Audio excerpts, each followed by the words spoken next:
Is there, you know what, Tina, did you take one for Greg? I mean, well, yeah, chief officer. I think you have one, I think you have, yeah, I think I'm. You know, in the past. I've been with twice. They didn't sit well. Does anyone need a pen? Yes. Martha. Now I'm so glad.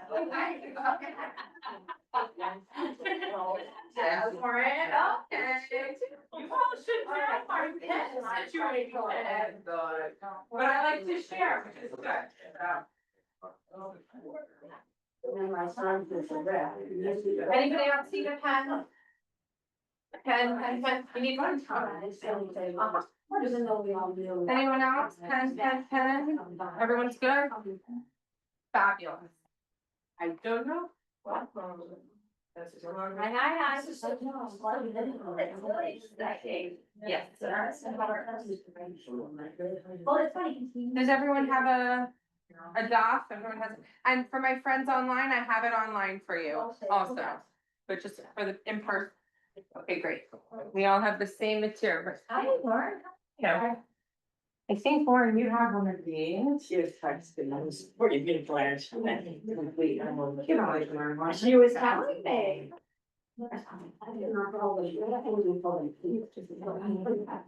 Even though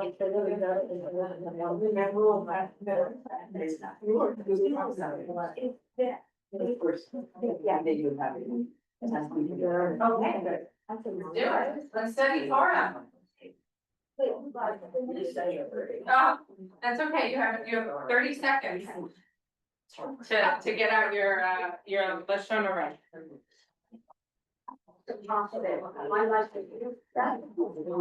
Yes. Everyone good? Okay. There's too many things, too much. Okay. I mean, Here we go. no, I'm gonna believe that, but. No, this one. I have. Oh, I use. Okay, everybody. I'm so thrilled that you're here. We're gonna start. Welcome to everybody online, everybody here in person. So what we're gonna do first, because in order to truly take in our Torah, to take in the words of our tradition, we have to release ourselves from where we've come. We have to release ourselves from that which binds us and constrains us so that we can be open to the wisdom, to the wonder of our sacred text, to a conversation and a dialogue that has traveled over centuries and generations, adding the perspectives of multiple voices. And today, you too will add your voices, your insights, your wisdom, your openness, your vulnerability, your discernment, and your heart to a centuries old ongoing narrative of our people. One of the things I love most about Torah study, other than it being like the most incredible, illuminating, fascinating, magnificent body of text, is that it's evolving, even though the words themselves do not change. Their meaning, their interpretation, their context shifts and evolves because we are different every time we read it. Every time. We will always read Parshat Balak at this time in the year, every year, and they have for centuries before us.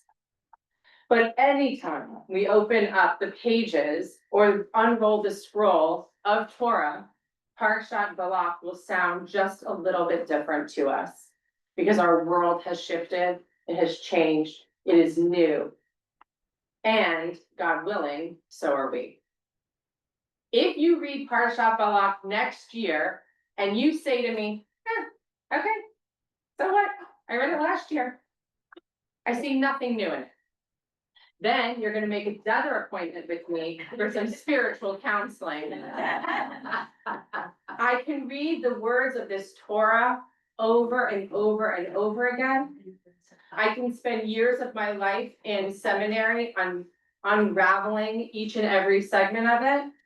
And still in preparation for today's class, I found new meaning, insight, and wonder and awe in the pages, the word, and the scripture. So that, to me, is an incredible joy, privilege, and honor to be able to do with each and every one of you. So first of all, it is with such gratitude that all of you showed up today for our first ever Parsha Perspectives class, Friday at 11 a.m.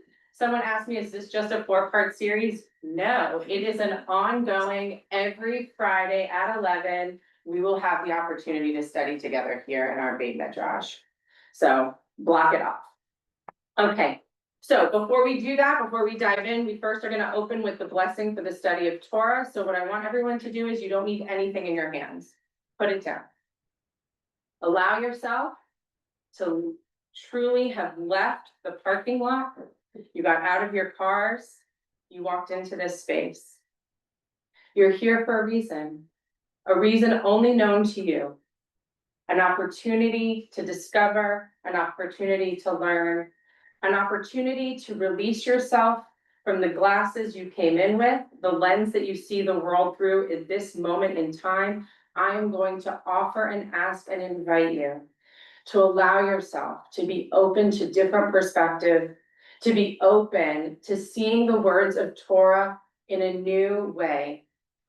We are going to read a story that may seem in some ways simplistic and funny and bizarre, but if we allow ourselves to take off and wear different lenses as we read the pages and the words, you may find deeper, richer, and secret meaning that will bring new meaning to your own lives.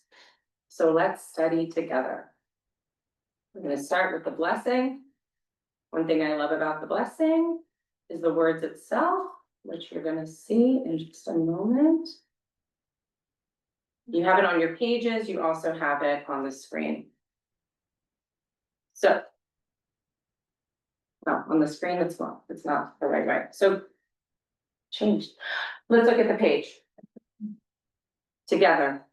Baruch atah Adonai Eloheinu melech haolam asher kiddushanu b'mitzvotav v'tzivanu la'asot b'divrei Torah. In the English, blessed are you, Adonai, our God, ruler of the universe, who made us holy with your mitzvot and commanded us to study words of Torah. What hits you with the Torah blessing? What stands out for you? What words strike you? What's there that you wouldn't be, that you're surprised about? What's not there? Who made us holy with your mitzvot? Okay, why does that stand out for you? It just, I don't know why, it just grabbed me. Hit you today, who made us holy through your mitzvot. Okay, what else? Commanded. Who commanded us. Do you ever think that studying Torah is a command? As a command? Okay, command is an interesting word. You shall study Torah, or you have a responsibility to study Torah, or you have an opportunity to study Torah. Don't waste it. You are commanded, who made us holy, okay? Finally, I'm going to point out one thing in the Hebrew, la'asot, comes from the root esek, which means business, which changes everything. Blessed are you, Adonai, our God, ruler of the universe, who makes us holy through your mitzvot, and commands us to engage in the business of Torah. We're going to get down to business. It is a business. It is a responsibility. It is something that can bring many different layers. It is something that we work at. It is something we work at. Okay, let's do it.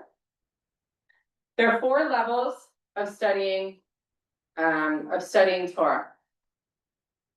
Okay? So I want us to be open to this today. The idea is, the first level is called Peshat. The Peshat meaning of studying Torah is the plain or simple. Meaning when we read this story, the first way that we read the story and we talk about it, what's on the surface? That's a Peshat. The second level of interpretation of Torah is called remez, meaning hints. Little hints, used for allegory, for story, a little bit beyond the literal sense. Then there's the drash. we're inquiring, we're seeking, we're looking for comparisons in the other text. We're looking for deeper, richer meaning. What is it actually saying? How can I make it real? How can I bring it alive? How can I make it sense for my own life today? I see what it says. I get the hints. I understand the story. But now I need to inquire and seek deeper. What is it really trying to tell me? What is it asking of me? And then the sod, the last deep, deep, deep level of interpretation of Torah study, of Torah text, is a secret as a mystery. It's used in the mystical Kabbalistic tradition that there is something so, so deep, something so hidden that we may not ever get to, but then it hits us, and all of a sudden, there it is. So deeply embedded in the pshat, the remez, the drash, is the sod. Okay? So I set the context for this because we're gonna read a good section of Torah today. And one of the things I want us to be open to is that yes, there is a plain, simple reading of the text, surface level.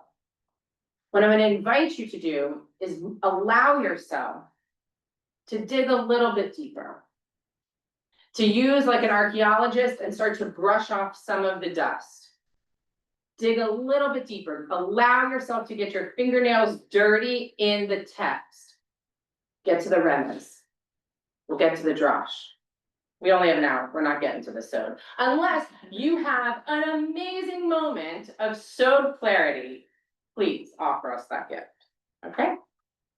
All right, so just we're gonna set the context. I don't know why that piece there is not moving, because it's not on my screen, so I'm gonna be reading out. You have everything in front of you, but I just wanna set the context. Where are we? Because remember, we're not just opening a new page today, the Torah is ongoing. So right now, this weekend, this Shabbat, we read Parsha Balak, which is from the book of Numbers, chapter 22. So to set the context as to where we were, last week, in last week's Parsha, Miriam, the prophetess, Aaron, the brother of Moses, they die in the wilderness. Moses learns he is not going to finish the journey in the land of Israel. He strikes the rock instead of speaks to the rock. He doesn't show complete faithfulness, he shows his exhaustion. The poor guy has been leading these annoying, stiff-necked, Michigan people for 40 years in a desert, which feels similar. Is hot, he's exhausted. And now he learns he's not making it to the promised land. At the same time, he loses his two siblings. Imagine his heart is full of grief. Okay? When I first read that, my heart was broken to read that he wasn't going into the promised land. I'll never forget the first time how I felt about that. Yeah, it's painful. And he's grieving, he's mourning. Okay? Now the Israelites have to continue. Moses is still leading them, okay, to the edge of the promised land.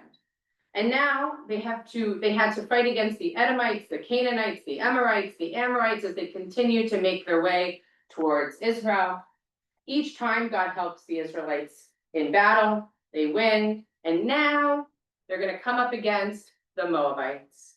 Balak, who is the name of the Parsha, Balak is the king of the Moabs, okay? He sees that the Hebrews, the Israelites, have been defeating all the other nations around him, so clearly he's a little bit concerned. What does Balak do? He does something different than any of the other nations. Balak does not ready and prepare his army right away. This is interesting. Balak, rather, sends for a messenger to the seer, the prophet, Balaam. He wants Balaam to come and curse the Israelites. Balak thinks he can outsmart the Hebrews, the Israelites, who have this relationship with God. He says, well, if God blesses them and they're blessed, well, then this is really simple. We'll curse them, they'll be cursed. That is how I will rid the world of the problem of the Israelites. Okay? Just bringing you up to speed. Okay? So my first question, when we're studying Torah, I'm going to ask you as we go on, when we actually get to the words, you're gonna think about, what are you hearing, what are you seeing, what questions come about for you? So my first question is, okay, who's Balaam? Like, who is this guy? What does it mean to be a seer? What does that mean? So interestingly enough, for all of our history and archaeology buffs, interestingly, Balaam, in 1967, there was an archaeological discovery in Jordan that uncovered this inscription on the wall of a pagan temple that dated back to the 8th century, 8th, 9th century, which makes reference to a seer named Balaam ben Teor, in terms remarkably similar to how our Torah records Balaam. Pretty interesting. What it tells us is that this Balaam, whomever this Balaam was, is relatively known in the region. This was the area in Jordan on the left. On the right was the actual inscription that was found on the wall of this temple. But what does it mean to be a seer? What do you think? A psychic, Okay, a psychic. Okay, what else? prophet. Hmm? Prophet. A prophet, yeah. Oh, someone has their hand raised, Jack, yeah. No, I agree that he was one of the only non-Israelite or Jewish prophets in the Bible. That's right, exactly, right, he is not an Israelite. But what we're gonna, which will be one of the questions as we read the text, because he's got a pretty interesting relationship with the God of Israel, right? So that's an interesting piece of this, so what does that mean? All right, but he is a non-Israelite, he's a known prophet in the region, he's a seer. He is, like what they say, he receives divine revelation primarily through vision. I'm telling you this for a reason. I'm sharing this with you for a reason, because it makes it even more interesting when we look at the text, okay? Primarily through a vision, he sees divine revelation, okay? He has a unique ability to see, okay? And to receive information through his vision. He can see glimpses into the future, okay? There is a distinction that the text brings up, that the sages bring up between a seer and a prophet. But in Midrashic Talmudic literature, there is an interesting contrast that our tradition puts up against between Balaam the prophet and Moses the prophet, where there's a distinction. Balaam is someone who he sees. Moses has other incredible gifts, but that seeing piece is important as a distinction, okay? Good? So we know who Balaam is. All right. The text that we're going to read, this is what happens beforehand. I'm just providing the summary. Otherwise, we would need 2 hours to read the whole portion. So I'm giving us today sections of the portion, but I want to give you the opening so that you're not starting in the middle of a sentence. Good? Are we all here with me? Yeah. Great. So here's the summary. Balaam answers the call from Balak. Balak sends messengers to Balaam. They come to him to say, basically, the king of the Moabites wants to hire you to come and curse the Israelites. Balaam says to them, great, spend the night here, because I have to make sure that this is all good with God.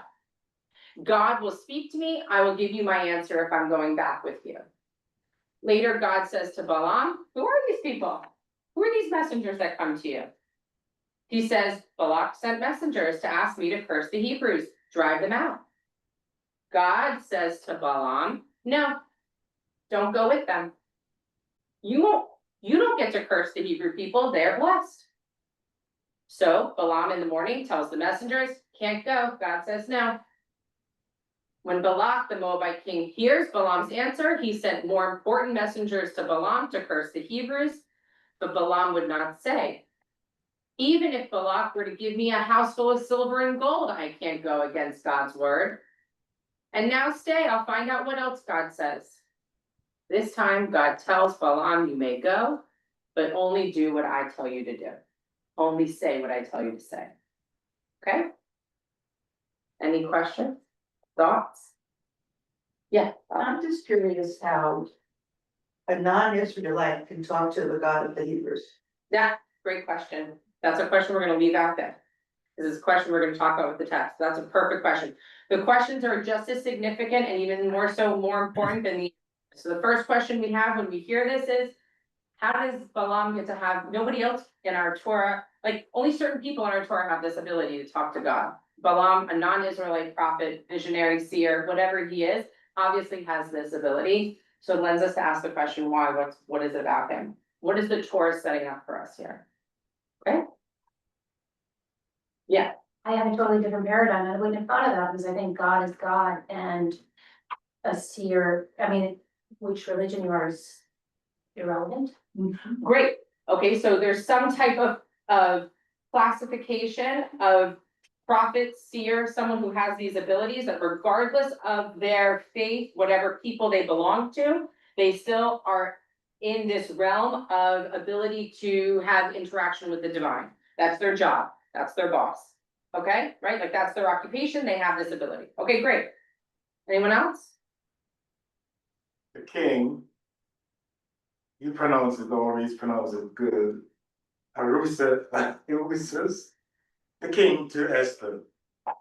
Hashverosh. Ahasuerus. Yeah. Oh, Well, even though we have the same ability, nevertheless, because of Esther, he was able to see things and acknowledge in a similar way that I acknowledge yeah. God, yeah. Okay. I think. Really? All right, Jack, and then we're gonna dive into the text. I think two things are important that I keep forgetting is that Moses is now dealing with a completely different group of people. These people were never in Egypt. They were never basically slaves at that time. And now he's outgrown his usage. The other is this concept that if Balaam Balak would give him all his gold and all his silver is mentioned twice in this Parsha. And some people interpret that as saying, don't throw me in the prior batch. In other words, he was asking here possibly to be bought off. Right, right. So yeah, what we're gonna uncover is, one of the things that we're gonna keep in our mind is Balaam good? Is Balaam evil? Is Balaam truly a seer? Who is Balaam? What are the characteristics and the intrinsic value of Balaam? Why is God speaking through Balaam? Right? What are his characteristics? Is he flawed? Is he right? Is he good? Is he righteous? Is he just trying to get more? Who is this Balaam? Right? This is something that we should be thinking about. Okay? What are his intentions? Okay, let's do it. Numbers 22. So is everyone comfortable if I read and you focus on the words? Okay. All right, you focus on the words, what stands out for you, what questions come about as we read the text. This is Parshat Balaam. Numbers 21, we're gonna start here. That's Balaam. When Balaam arose in the morning, Balaam saddled his donkey and departed with the Moabite dignitaries. But God was incensed at his going. So a messenger of Adonai took position in his way as an adversary, in the Hebrew Satan, Satan, adversary of God. He was riding on his donkey with his two servants alongside when the donkey caught sight of the messenger of Adonai standing in the way with his drawn sword in his hand. The donkey swerved from the road and went into the fields. And Balaam beat the donkey to turn back onto the road. Stopping. What stands out for you? What did you underline or note? What questions do you have as a result of the text, Tara? So Balaam's supposed to be this seer, and yet he can't see the angel, but a donkey can. Okay, that's perfect, right? That's our perfect. Shenanigans. What? Okay, so the first thing is, Balaam is known amongst all the land. The Moabite king has sought him out specifically as a visionary, someone who can see. This is his job. Person who can see what the divine revelation in front of him. And yet, Balaam doesn't see. Okay, that's the first thing that we take away. Anything else? Yeah. Good, very good. Okay, let's keep going. Keep it in mind. All right. The messenger of Adonai then stations himself in a lane between the vineyards with a fence on either side. The donkey, seeing the messenger of Adonai, pressed herself against the wall and squeezed Balaam's foot against the wall. So he beat her again. Once more, the messenger of Adonai moved forward and stationed himself on a spot so narrow that there was no room to swerve right or left. When the donkey now saw the messenger of Adonai, she lay under Balaam, and Balaam was furious and beat the donkey with his stick. Then Adonai opened the donkey's mouth, and she said to Balaam, "What have I done to you that you have beaten me these 3 times?" You have the Peshat. You see the surface. What do you see underneath? What sticks out for you? Yeah, Andrea. That the donkey somehow saw the messenger of God and had had the ability to try to, help him understand there's a reason why I'm doing this, and he didn't get it. He didn't get it. The donkey saw, the donkey tried, Balaam couldn't get it. Okay, very good. Who else? Brother was thinking, the donkey brother was thinking that how comes the messenger looks like the guy who riding me, yet the guy who riding me does not recognize his own image. Okay, fascinating. The donkey says, I see a form, a human form. Looks a lot like the guy sitting on top of me. What's happening? Why doesn't he see what's going on? Why is he taking this out on me? I'm trying to help him, right? Okay, interesting. Jack, I see your hand. I don't think anyone has mentioned yet, we're dealing with a talking donkey. Jack, The only other animal that talked was the snake in the Garden of Eden. And we've kind of just take it as what it's worth. Okay, the donkey's talking. It's hardly it's kind of a fable. not kind of, for sure. Are we so like, nobody was like, hello, the donkey is talking, right? Also, when you think about it, it's an interesting placement for this fable, this story, this allegory. We've in the story from in the Torah up until this point has been pretty heavy. What we've read from the beginning of the Exodus, we've gone through Exodus, which was our redemption of Egypt. We experienced revelation at Sinai. We received Torah. We understood what it meant to be a free people, what it meant to set up a society, what it meant to have rules, what it meant to have leadership. We didn't know any of that stuff. We learned all of that in Exodus, which we then get to Leviticus. We now know what it means to have a sacred responsibility and partnership with God. We spend a tremendous amount of time setting up a holy dwelling place that is movable, understanding ritual, and that there's a priestly people that we have to go to in order to communicate with God through sacrifice. Pretty heavy stuff, like lots of oozing things, leprosy. We learned what it means to be shunned from a people and have to heal and come back. Heavy. Numbers opens up. Now we're trying to make our way to the promised land. We're so close, it's within reach, but we're not there yet. We've gone through war and battle and overcome and had to deal with great heavy things, and Miriam and Aaron have died. Moses isn't going to Israel, and now we have a talking donkey. It makes no sense in the chronology of what we've experienced. We had talking animals, as Jack rightly pointed out, in the beginning in Breshit.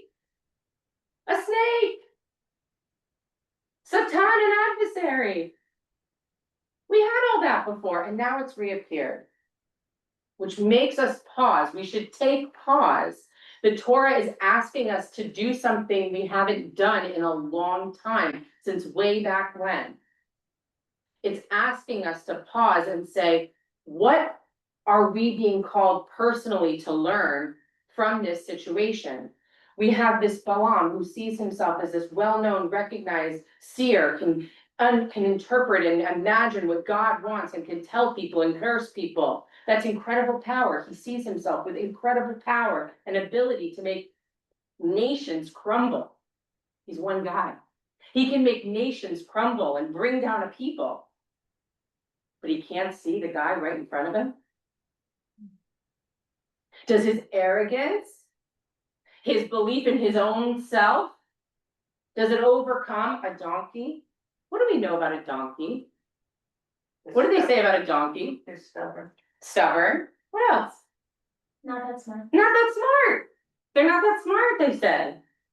I mean, I don't hang out with a lot of donkeys, but what I've heard, right? Not that smart. They just kind of like, they do their thing. They're supposed to carry stuff. They're like the schleppers, right? Also, in literature, they are known as a level to understand humility. Because they're low to the ground. They're not the high horses, right? Get off your high horse. They're not the high horses. They don't prance and jog and run and canter and all those things. They move slowly. They carry heavy burdens. Some look a little like Eeyore, right? Kind of depressing, melodramatic. But there's humility, they're low to the ground, there's a sense of modesty. They're not flashy. They're humble. Who's riding atop the donkey? The seer, the visionary. It's got a little bit of arrogance, trying to outsmart the messengers potentially, and see how much more I can get out of them. I'll still go, God told me not to go, I'm gonna go. What could happen? I'm a prophet of God. Interesting. See what I mean when you go beyond the pshat? We're still talking about a talking donkey, but we're talking about so much more. What is the Torah trying to say to us? If we think about why here, why now? Our people are steps away from the promised land. These are not the people that were slaves in Egypt. They've always known freedom. They've always known freedom. It's not been easy for them, but they're about to inhabit the land. It is they who will grow into the land. It is their generations after them that will grow and make the land, that promised land of milk and honey. What's the Torah trying to say to them? There's a balance here.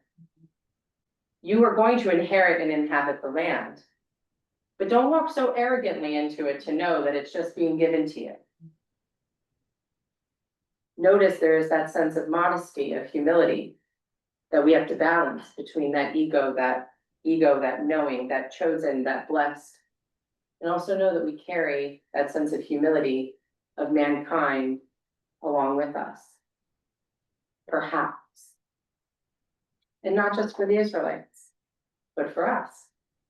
Right? When we see the story on the pshat level, we're thinking, what on earth can a talking donkey help do for me today on Friday morning in 2025 in Boca Raton? What on earth will I take from the story of a talking donkey?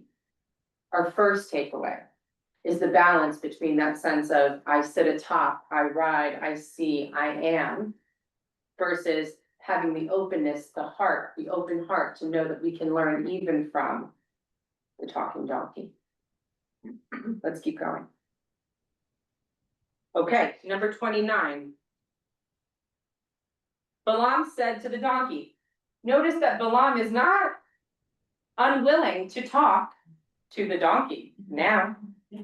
Balaam said to the donkey, you have made a mockery of me. If I had a sword with me, I'd kill you. The donkey said to Balaam, look, I'm the donkey that you have been riding all along until this day. Have I been in the habit of doing this to you? And he answered, what? No. Then my favorite line, ready?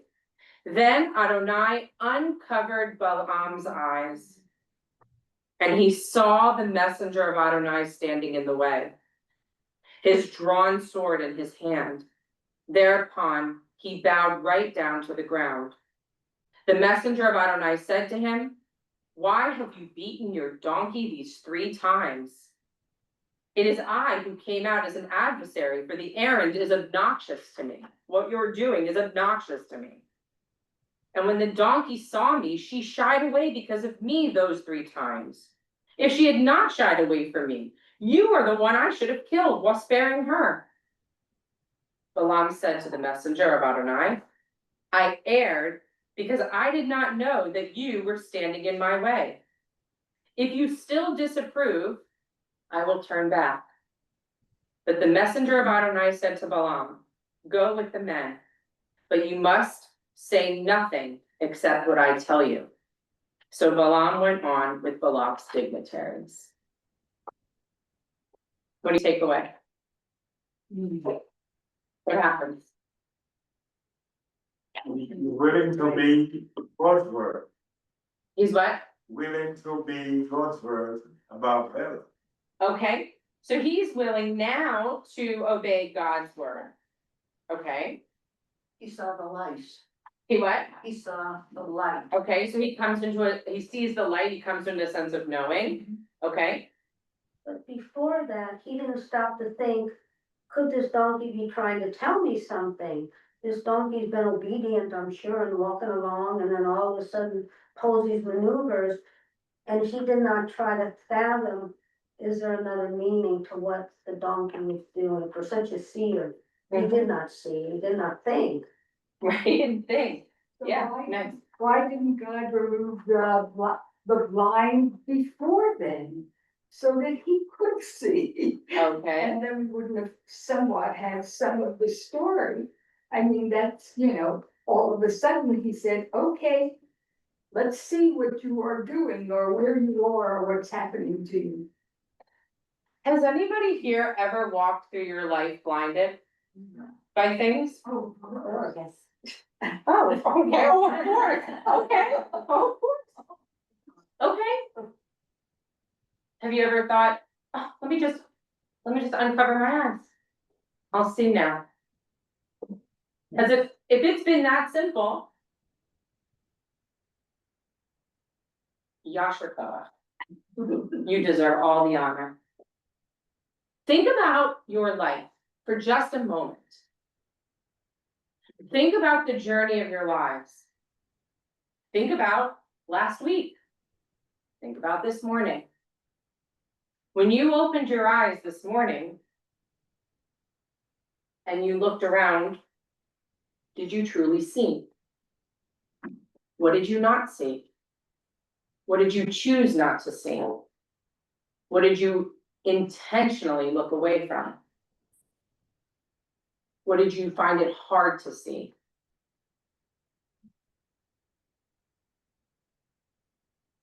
Each and every one of us on our journey of life, I don't care what stage of life you are in, every stage of life, every moment of our lives requires of us to, in many ways, see, to look, to know. And sometimes that is incredibly painful. It is hard. It is challenging. It's incredible. It's joyous. It's monumental. It's easy. It's all. All of that complexity is what adds to the richness of the human experience. There are days when we allow ourselves to keep our eyes closed because the truth is painful. The reality is hard to understand why. We allow ourselves on other days to remove the blinders quickly and are ready to act and do and change and go and make a difference or just move a little bit quicker. But it takes an action on our part, whether spiritually, physically, mentally, emotionally, any of those things, to be willing to remove and uncover and open our eyes. So why does it say that God uncovered Balaam's eyes? The beauty of that line is Balaam, although he is this well-known visionary prophet, he needed the help. He needed the assistance of somebody opening and uncovering his eyes. For us, it's an incredible moment of humility to remind ourselves that we don't always have to be the one to uncover our own eyes. We can, when we can. If we can't, we can ask. We can seek. We can try. We can ask for the help. It's all part of the human experience. But sometimes that vulnerability prevents us from seeing truly what's right in front of us. It's the donkey and Balaam, the blindness, the seer, right? So on the shot level, it sounds like it's a sweet, cute, somewhat disturbing child's fable. But if we allow ourselves to do a little bit of digging on this part, we know and we can see, if we allow ourselves, how in our own lives, we have been Balaam on the donkey. Or how we've been the donkey and the world has felt like Balaam upon us. Does that resonate? Yes. Okay, I also, Yeah. I also think that Balaam is so into himself and he's got such an ego. It wouldn't even dawn on him to see or uncover his eyes because he really didn't need to. Okay, We're being good kid. totally fair. Let's keep reading. Cause let's see what else we can learn. We're gonna fast forward a few sections to when Balaam actually gets to the king, Balak. He's now gone, he's gone up to the top of the mountain, he stood with the king, he's opened his mouth and the word of God. He opens his mouth, he's been hired to do what? Curse the Israelites, he opens his mouth and he blesses the Israelites. Because as any good prophet, your whole job is to just open your mouth. And the words come out are the word of God. That is the job description of a prophet. You're not there to interpret or comment or make meaning. You are there to be the spokesperson, the mouthpiece of God. So Balaam here opens his mouth and blessings come forth. Balak is enraged. I brought you here to curse them. He goes, all I can do is speak the word of God and to bless it. He goes, let me take you to another place. Look at the people from a different perspective. You'll see, you'll get there, you'll see them. You're going to want to curse them. He does this 3 times. Moving Balaam physically from one place to another, to see the people from different places. Surely you will see what I see in these people. And here's what it says. This is on the next page, 23, 27. Okay? Then Balak said to Balaam, come now, I will take you to another place. Perhaps God will deem it right that you damn them from there. Balak took Balaam to the peak of Peor, which overlooks the wasteland.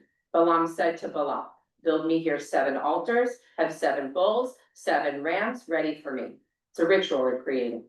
Balak did as Balaam said. He offered up a bull and a ram on each altar. Now Balaam seeing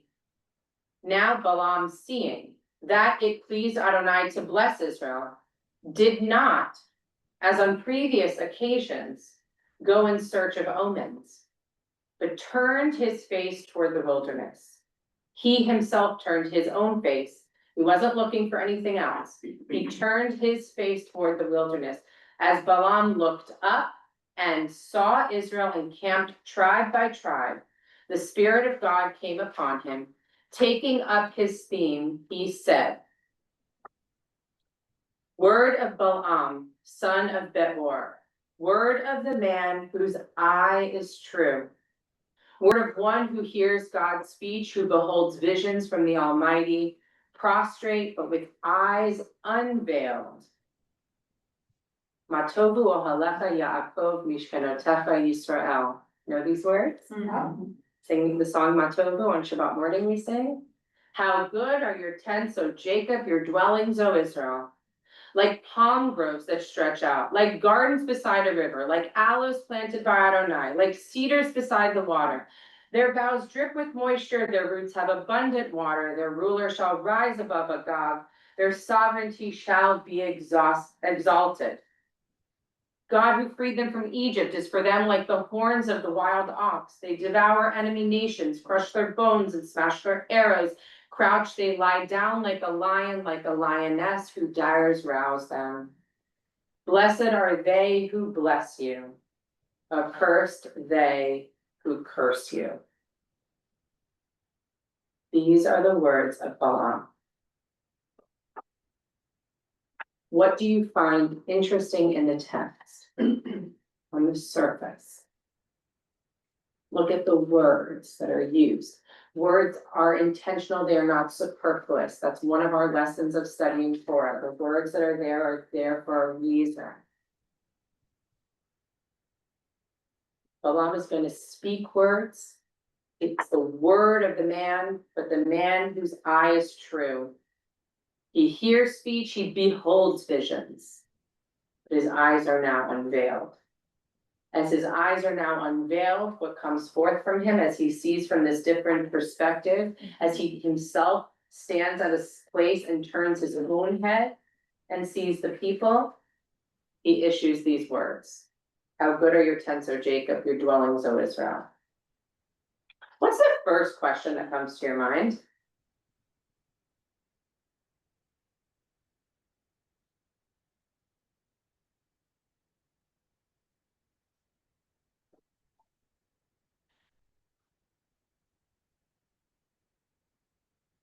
Balaam is changing. Balaam is changing. Okay.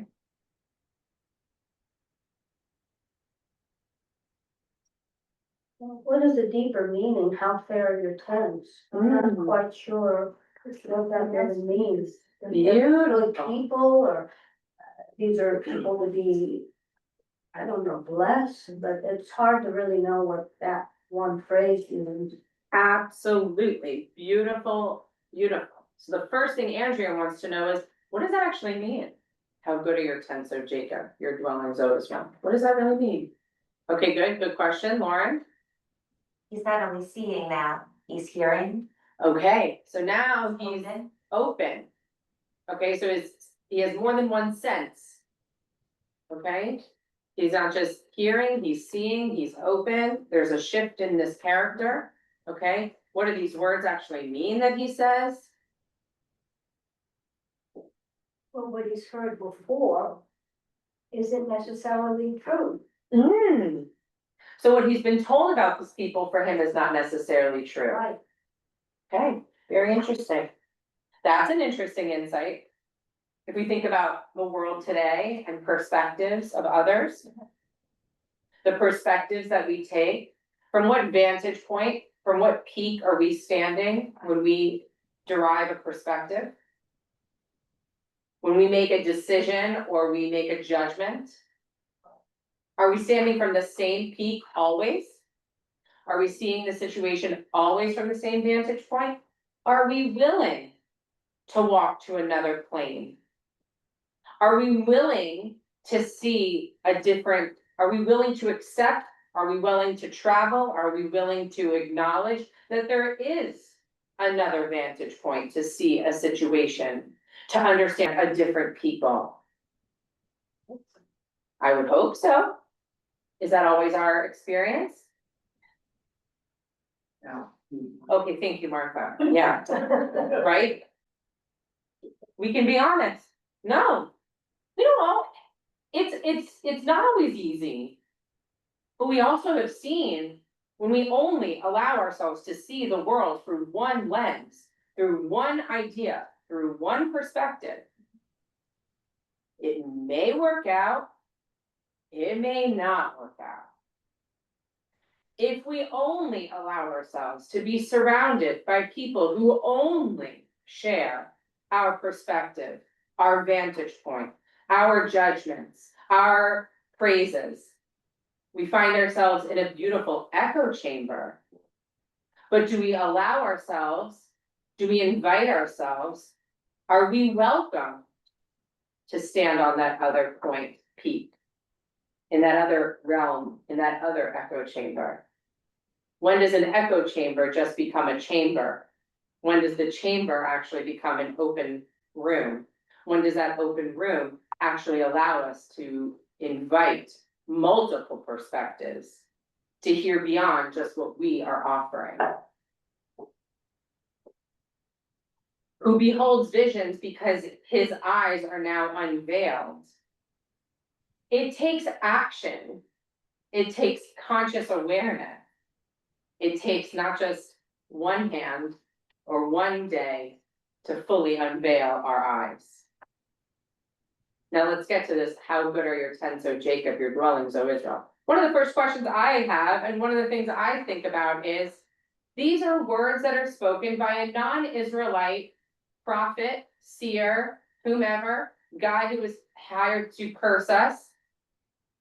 And these are words that we recite in the morning as part of our liturgy. Our Shabbat morning prayer service begins with Matovu. Matovu ohalecha Yaakov, Mishkanotecha Yisrael. In our prayer book. Who here thought that our prayers were only written by Jewish people? Okay, you can say yes, I mean, it's not like an unrealistic, I mean, it's not like anyone would blame you for that. Fascinating. The words in the Torah that we read today in this Torah portion, words that are words of blessing, intended as curses, but transformed into blessing, are not just holding a prominent portion of our Torah portion, but they hold a prominent place in our holy liturgy, in our prayer service. That to me is fascinating. That we sing these words in our sacred spaces on our holy day.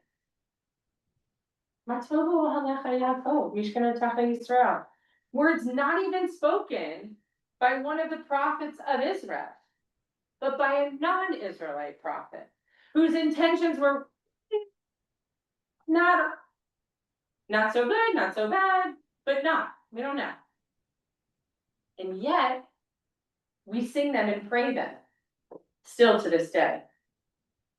Something to think about, something to put on our hearts.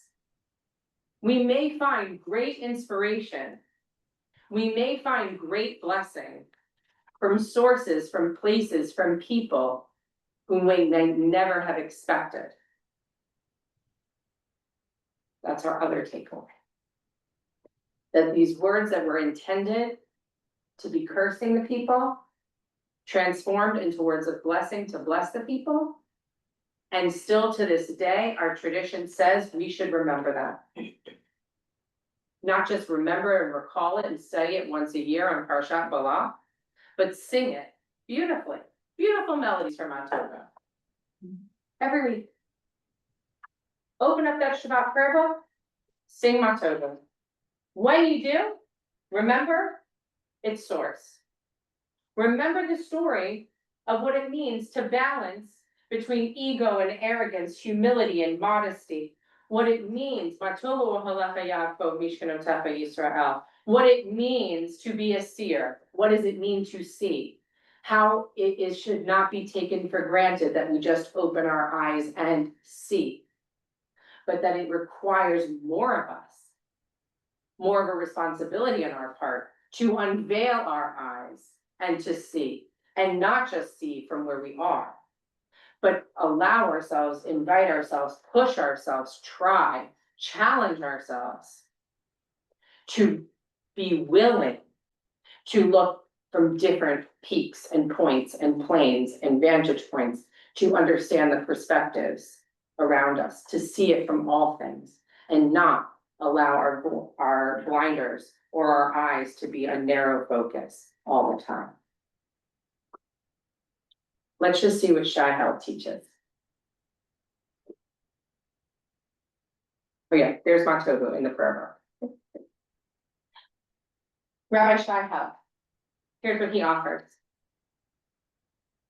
What are we to learn from God's utilization of the complex, deeply imperfect figure of Balaam to bless Israel? Perhaps the Torah wants us to know that one can be inspired and can even be a prophet without necessarily being a blameless saint. More, the Torah wants us to internalize the reality that God can make use even of people who are deeply flawed to achieve significant and holy ends.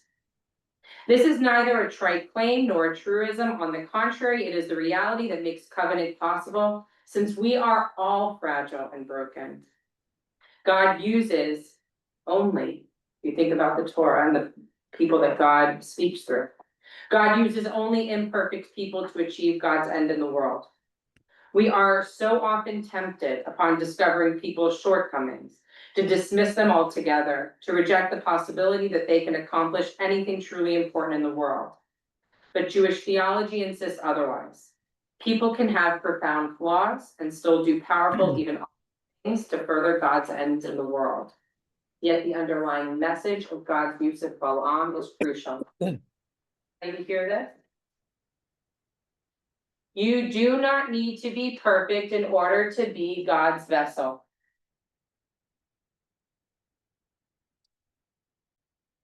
You do not need to be perfect, fully whole, complete, cooked and done, fully formed, got it all together, always right, always doing good.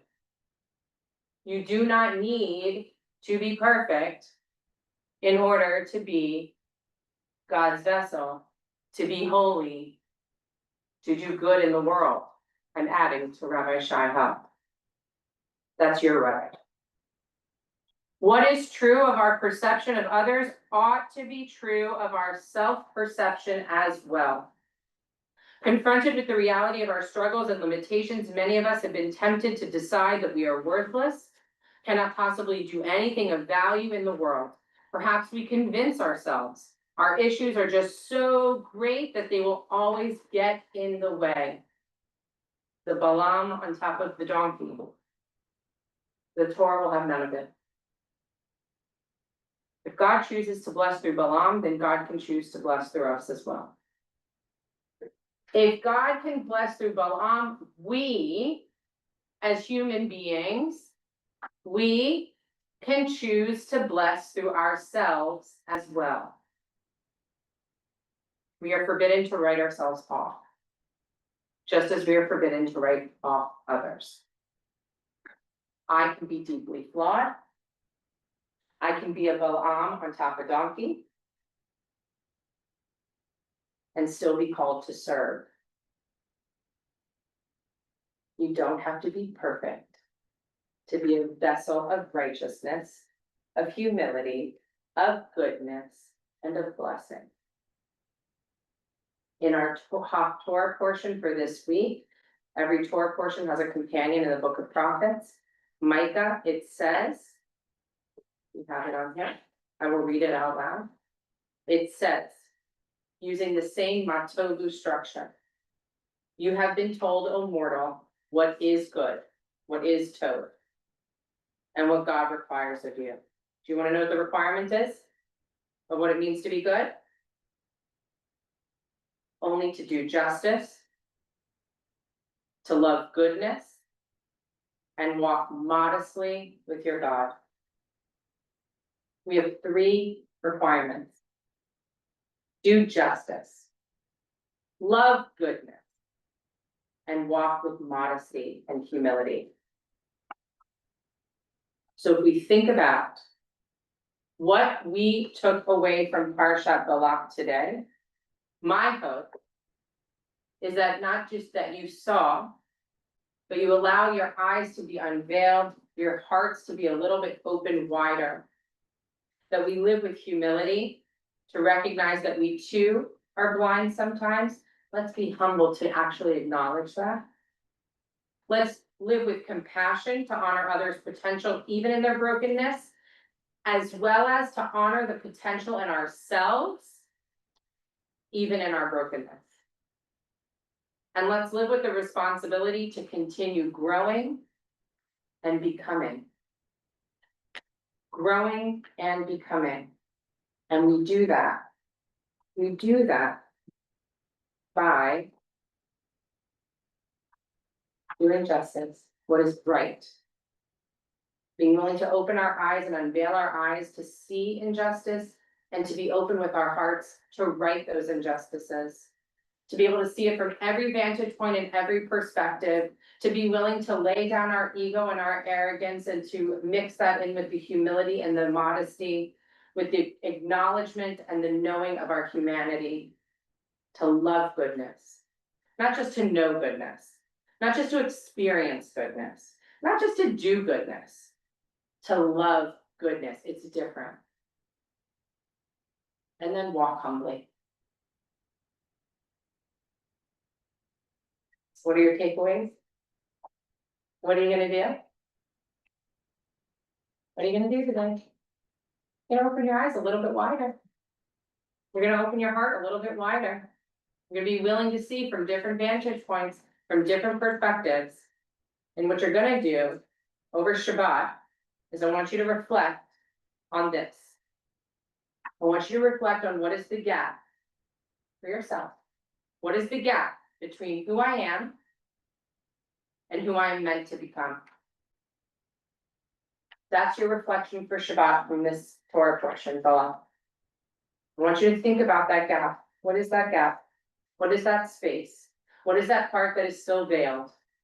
What are you willing to open yourself up to in order to see and understand and recognize who I am today and who I am meant to become? Shabbat shalom, everybody. Hello. Guess what? Next week, you got a good one. Next week's Parsha Pinchas, I'm gonna give you a preview, so make you come back. Are you ready? Parsha Pinchas, we're gonna meet 5 women. They're called the daughters of Zelophehad. They are gonna transform everybody. The laws of inheritance. They are going to transform how the land is apportioned in the land of Israel. But that's just the Peshat. They change forever in halachic Jewish law how women can inherit land. And that is only because of the daughters of Zelophehad. You don't want to miss it. Next week at 11. See you guys.